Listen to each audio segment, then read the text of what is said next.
It's a place where progressives come to party. Fred Freundlich is with us. Fred, your last name in German would be Freundlich. Right. How do you say it? Pretty close to that. Oh, great. Exactly that. Some of my cousins have problems with it. Yeah, I lived in Germany for a year, so when I saw it, I said, "Oh, it's Freundlich," and Sean said, "No, I think it's Freundlich." But in any case, welcome. How do you pronounce Mondragon? Pronounce it Mondragon with the accent on the last syllable. Mondragon, okay. Right. And mondragon.edu is one of the websites, Mondragon, M-O-N-D-R-A. It's like Mondragon is what it looks like in English. And mondragon.corporation.com, Mondragon, ownershipassociates.com, some of the websites. And tell us about this alternative to capitalism, Fred. Well, that's existing in Spain. Mondragon is a network, an integrated network of cooperatively owned companies. That is, companies owned by the workers who work in the companies. About 120 cooperative firms in very diverse sectors, from advanced manufacturing to retail, banking, and new knowledge businesses. Employs over 90,000 people as of the end of 2008. Wow, this isn't your neighborhood health food co-op. Right. No, this is big business in many different sectors. Right. And they're manufacturing appliances. They're manufacturing furniture. What are some of the other areas that they're in? They manufacture very high-tech machine tools that they even ended up exporting to Germany, a real trick in Europe to export machine tools to Germany. They manufacture domestic appliance components, auto parts for 8 or 10 of the big automakers around the world. Wow. They have a bank and a large insurance company as well. And all of this is owned by the people who work for it, period, end of discussion, right? And how do those people who work for Mondragon, how do they govern? How does governance happen? Well, each worker, after a probationary period, becomes a worker member, has to be given the okay by his or her peers and the elected board of directors of the company. Once the person becomes a member, he or she pays a membership fee and then has one vote in the General Assembly of Worker Members, which is effectively equivalent to a shareholders meeting. All of the workers in the company are members, and they each have one vote in the annual General Assembly, and they decide major policy issues, different rules and basic rules and regulations, and they elect members to their board of directors, sometimes called governing council. Right. Now, Rome, one of the arguments about how and why Rome fell is that when Rome extended out beyond central Italy or southern Italy, that and particularly into northern Europe, the rest of Europe, that Romans couldn't vote unless they went back to Rome. That governance started disintegrating. It's one of many theories out there. And Mondragon, I know, has expanded beyond just the Basque region of Spain. How do the satellite divisions of Mondragon govern themselves, and how is that governance related to the core entity? Right. This is one of the thorniest and most complicated issues to figure out for the Mondragon companies these days. There are basically two stories. One story is in the retail business, which is a chain of supermarkets and other retail stores. They needed to expand massively and quickly in the 90s, 2000s, and they did that. And they have now decided that it's becoming too inconsistent to have thousands and thousands of workers in subsidiary companies that are not worker members, so they have decided to initiate a cooperativization process. Mm-hmm. It's complicated to explain legally and financially, but essentially they're going to turn their 8,000 or 9,000 members, worker members, another 5,000 who own stock in their subsidiaries, and the other 35,000 or so workers are over the next 3 to 5 years going to become worker members in a series of cooperatives. The conventional companies are going to be turned into cooperative enterprise. Now, this model is going to be carefully studied by the co-ops in the industrial division because they have subsidiaries overseas, right. Over 70 of them in a couple of dozen different countries.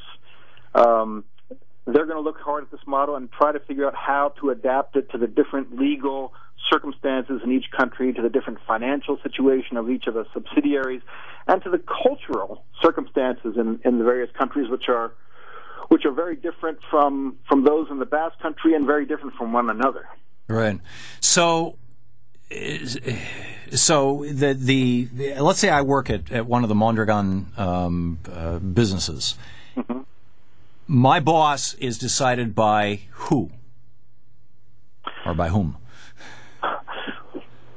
It depends a lot on the business. In many instances, it's hard to talk about Mondragon as one thing. Right. It's 120 different companies and affiliated organizations, which probably now over 120 or 30 of those. Mm-hmm. In some organizations, your boss would be chosen by you and your coworkers. Mm-hmm. Many of the cooperative organizations think that a cooperative, a worker cooperative, an enterprise owned by its workers is more than a legal structure. It's more than just electing a board of directors, and it's more than just sharing the profits among the workers.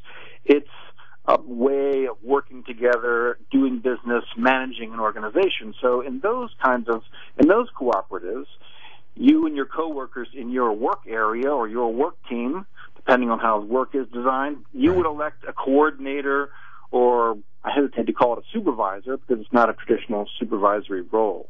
Right. In other co-ops, workers, managers, a mix of the two have more traditional attitudes about management, more traditional understandings of management, and your supervisor would be selected by his or her boss, and that person is named by the CEO of the company. Now, so you're describing both a bottom-up and a top-down system. Right. There are different systems in different co-ops. I mean, the co-ops are required to have a democratic legal structure, right, where the ultimate governance is in the hands of the worker members, and they elect the board and hold management accountable. But in day-to-day, week-to-week management, the co-ops vary a lot. Some of them are very participatory, very participatory with very flat organizations, very little hierarchy, and others are more traditional. So certainly the overall thrust, the overall policy and interest of the co-ops is to make them as participatory and communicative as possible. Fascinating. And do the folks well, first of all, how did this start? This started in the Basque region of Spain with a priest. Right. Well, tell us the story quickly. Right after the Civil War in Spain, a priest, a very special man, which was the 1930s, wasn't it? The war was 36 to 39. He was sent to Mondragon in 41. Mm-hmm. Country was destroyed, political repression under Franco. He was a very special man who was at once a visionary and a pragmatist. Mm-hmm. He was informed by Catholic social doctrine, which is critical of conventional capitalist business, and he began a school in 1943. And he also did a lot of community organizing and community education projects with youth and adults. And about 15 years later, 5 of his followers had gone to work in the local large company, and they tried to reform it with his help and were unsuccessful. The management and owners were not interested, so they started their own enterprise, turned it into a cooperative in 1956, and then the idea spread to their friends and colleagues and to friends and colleagues of theirs. By the early 60s, there were 8 or 10 co-ops and several hundred workers, and then dozens more co-ops and thousands of workers through the 60s and 70s. Right, and this is a brilliant example of the question. I think one of the big questions of our day right now that is being asked is: are we here to serve the economy, or is the economy here to serve us? And in the case of the Mondragon cooperatives, the answer by the people who put the thing together itself was the economy is here to serve us. The business is here to serve us, so we're going to create the business in a way that will serve us, the workers, us, the citizens, us, the people who live here, as well as we can serve it. Is this promoted? And Fred, we have about a half a minute left. We're talking with Fred Freundlich, Mondragon.edu. Is this promoted as an alternative to capitalism, or is that debate kind of set to the side? It's certainly not openly promoted that way. Many of the MEM worker members think of it that way. Uh-huh. The businesses have to interact constantly with all kinds of organizations in Spain and the Basque Country and around the world, and they think it's a better way to do business. It's a better way to run an organization. It's a better way to work and manage together. But they generally don't go around the world and proselytize or stand on soapboxes and bang the table. Yeah, very interesting. Fred Freundlich, Mondragon.edu, MondragonCorporation.com, OwnershipAssociates.com. The website's Fred. Thanks for dropping by, and thanks for the great work you're doing. Pleasure. Professor Freundlich. Great talking with you. Isn't the bigger picture, is the economy here to serve us, or are we here to serve the economy? Ultimately, that's what we have to tackle. Your thoughts, 866-987-THOM.